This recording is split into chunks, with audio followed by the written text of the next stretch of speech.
O jovem que nós ficamos conhecendo no vídeo anterior nos mostrou, através do narrador, que nós temos mais camadas dentro de nós mesmos, né? Ainda não sabemos se são camadas no sentido de profundidade, e a pergunta que ficaria é: qual é a camada verdadeira? Né? Ou se há essa camada verdadeira, mas no mínimo nós temos partes, o nosso jovem tem, e nos mostra que nós também temos, partes dentro de nós que não concordam umas com as outras. Né? Mais ou menos aquela história, vamos lá, sempre tentar usar os meus exemplos. Sei lá, às vezes eu tenho que apresentar uma aula para o nosso franqueador, né? E eu já sou professor há 16 anos. E de repente, antes da aula, eu fico nervoso, né? Ora, é coisa absurda eu me sentir nervoso. Então, a despeito de mim mesmo, eu sinto aquele nervosismo, né?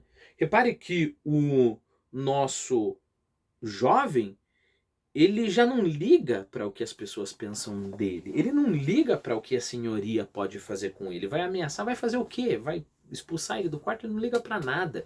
Ele já está nesse estado, né, de profundo ensimesmamento. Ou, vamos chamar disso, né? Quando você está ensimesmado, né? Olha que interessante essa palavra, ensimesmado. Você já está mergulhado em si mesmo. Ele já está nesse estado.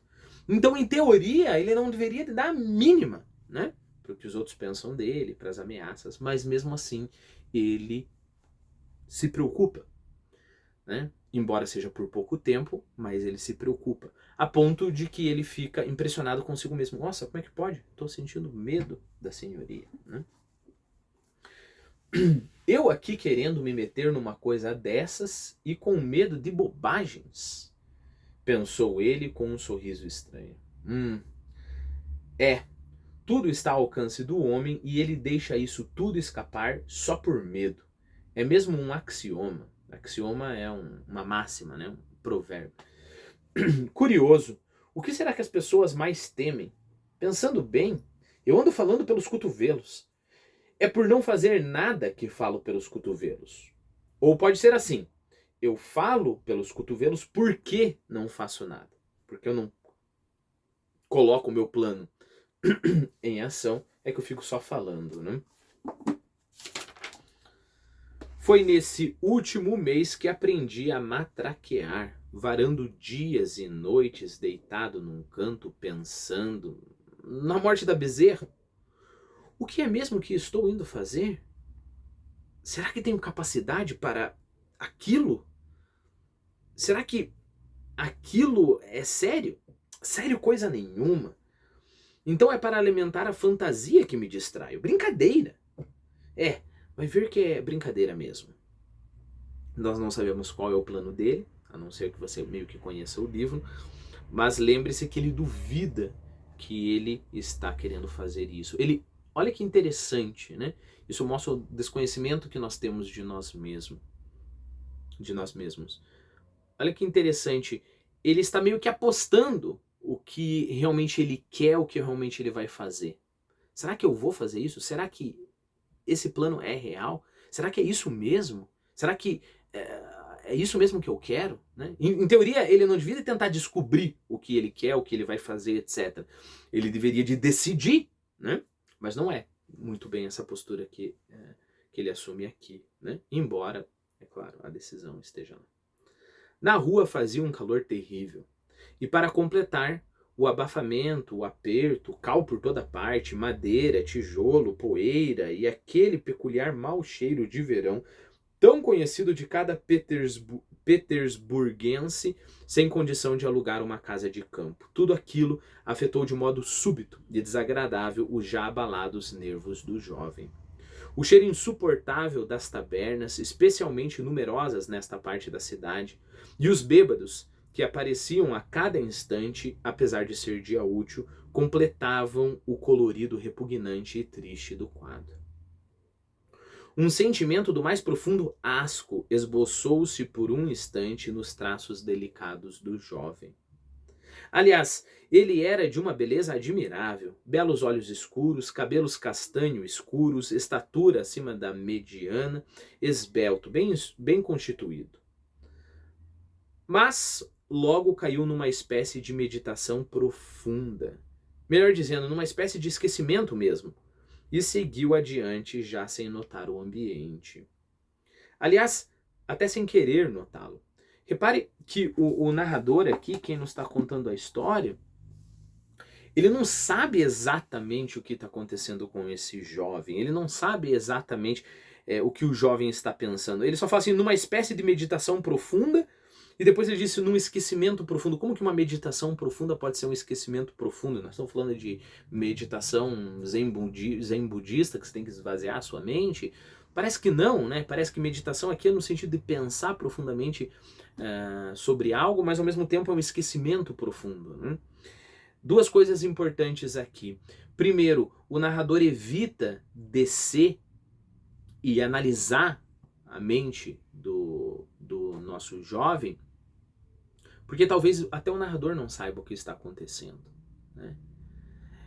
Segunda coisa, eu peço que você tente lembrar momentos extremos da sua vida, né? Um momento em que você vai ter uma decisão extrema, que aconteceu alguma coisa extrema, um medo extremo, principalmente momentos ruins. Você vai ver que parece que você está pensando em tudo ao mesmo tempo e parece que você está pensando em nada ao mesmo tempo, né? Está pensando tudo e está pensando em nada. Talvez seja esse o estado do nosso jovem, né? Vez por outra, apenas resmungava alguma coisa com seus botões pelo hábito de monologar que ele mesmo acabara de reconhecer de si para si. No mesmo instante, reconheceu que suas ideias às vezes se embaralhavam e que estava muito fraco. Já entrara no segundo dia sem comer quase nada. No mesmo instante, foi agora que ele reconheceu que suas ideias às vezes se embaralhavam e que ele estava muito fraco, né? Então ele meio que acordava assim, nossa, mas é verdade, é meu corpo que está fraco, eu não estou pensando direito, faz 2 dias que eu não como, né? E depois ele cai naquele estado de confusão, de meditação profunda, né? Ao mesmo tempo que um esquecimento profundo, né? E aí a pergunta que nós podemos fazer é, quantas vezes ele, durante todo esse período, ele não se tocou da mesma coisa? Então ele cai naquela meditação e de repente ele lembra, nossa, mas eu estou sem comer há tanto tempo. Nossa, eu estou muito confuso. E ele cai naquela meditação e naquele esquecimento e de repente ele se dá conta disso, né? E outra coisa que nós podemos nos perguntar é quantas outras coisas ele se deu conta, está se dando conta, do mesmo modo que ele se deu conta disso, né?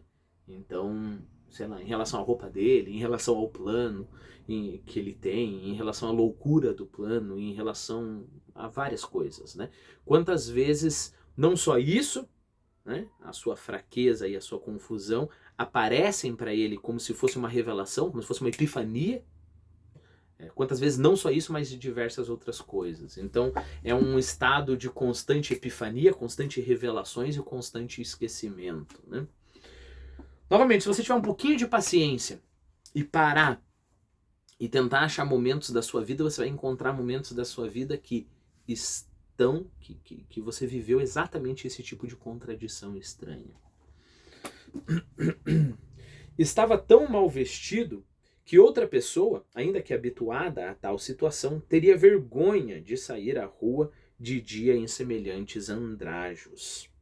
É bem verdade que o quarteirão era um daqueles em que seria difícil ver alguém de terno. A proximidade da Ciénaia. Ciénaia é uma rua de Pittsburgh. O grande número de certas casas, provavelmente nós estamos falando de casas de prostituição, e a população predominantemente de artesãos e operários de oficinas amontoada naquelas ruas centrais e travessas de Petersburgo, às vezes matizavam a paisagem geral com tais tipos que seria até estranho alguém admirar-se de encontrar uma figura esquisita. Mas a alma do jovem já havia acumulado tanto desdém raivoso que apesar de todo o seu milindre, às vezes de gente muito jovem, o que menos o acanhava na rua eram os seus andrajos. Bom, vamos destrinchar essa frase aqui que está meio embolada, digamos assim, né? O que é totalmente natural, porque o próprio jovem está nessa confusão, né?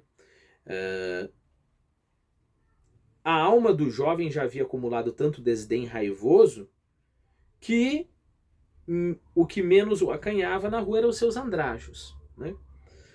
Mas aí no meio dessa frase nós temos mais uma informação importante, né? Esse desdém raivoso que ele tinha era apesar de seu melindre, às vezes de gente muito jovem. O que é melindre? Melindre é a disposição para se ressentir com coisa insignificante. Então uma pessoa melindrosa é uma pessoa que você fala, nossa, mas ó, o teu cabelo tá meio despenteado aqui, né? E a pessoa, sei lá, começa a chorar e assim por diante, né?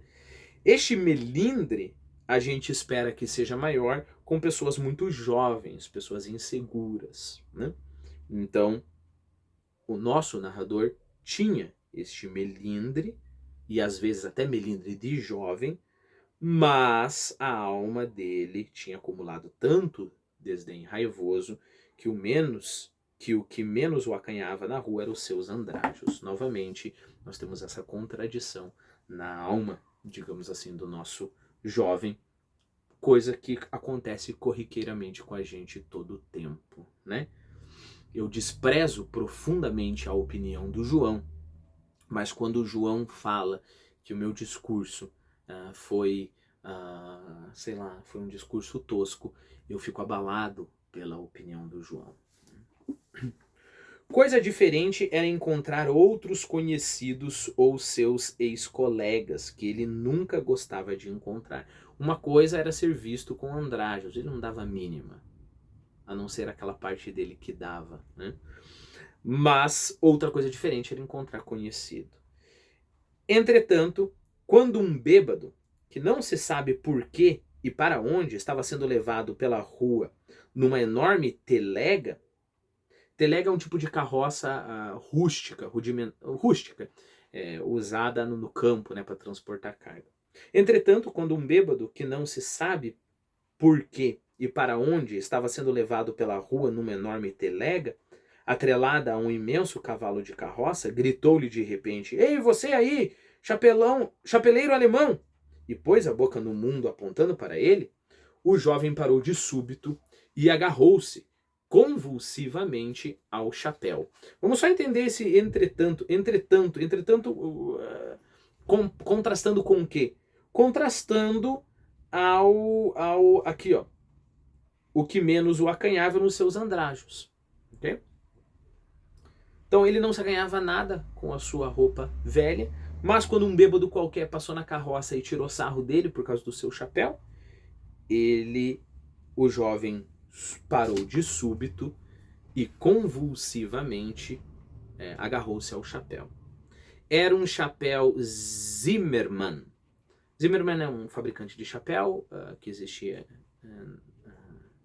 em Petersburgo naquela época. A propósito, o próprio Dostoiévski comprava desse Zimmermann, mas aqui é a marca, né?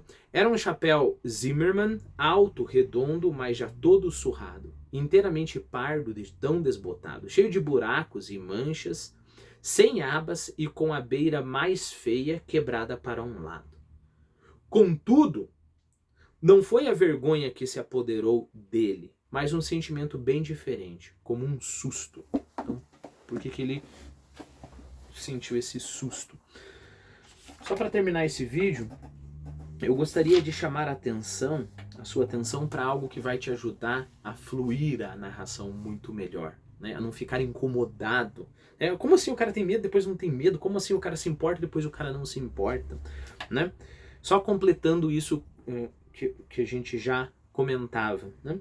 Repare, contudo, aí você tem entretanto, aí você tem mas.